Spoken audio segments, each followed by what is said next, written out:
Hi everyone, ako dahil si Coach Jess Sabanelio. Coach ko ni Bobet for 2 years dali sa Davao Ateneo, grade 11 and grade 12. So gusto na ako i-share sa inyo tanan kung unsa kabuutan o ka family-oriented si Bobet.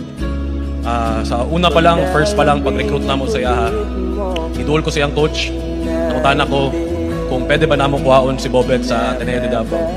Ang tubag sa iyang coach ako, Coach, ika-30 mo na eskwelahan na niduol sa mga. So 29 schools, 29 universities ang ga-recruit kay Bobet, dili lang diri sa Davao, hindi sa Manila.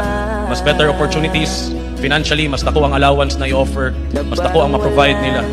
Pero ang deciding factor ni Bobet, anong gipili niya ang Ateneo de Davao, kay gi-appeal na mo ang iyang igsuon na si RB. So RB, salamat kayo na ikaw ang tindog daw, RB. Si RB nila igsuon ni Bobet.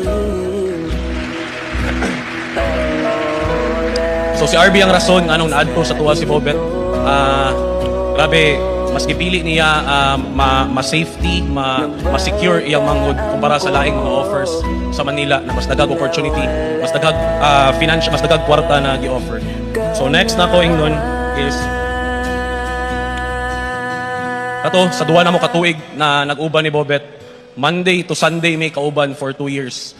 Grabe paningkamot, sakripisyo, practice adlaw-adlaw.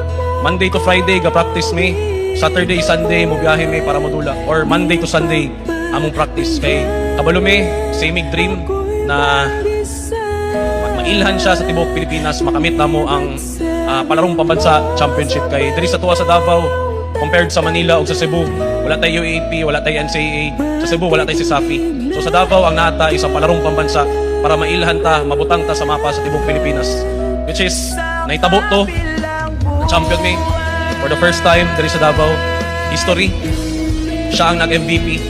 And after ato, abi na ko na okay na. Pwede na siya mo relax. Pwede na siya mo dili kay mo practice kay for me na kamit na niya yung pangarap na maging MVP.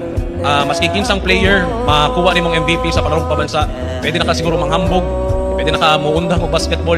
Kay for us diri sa probinsya, diri sa Davao, mo tong pinaka greatest achievement for a player, for a student athlete.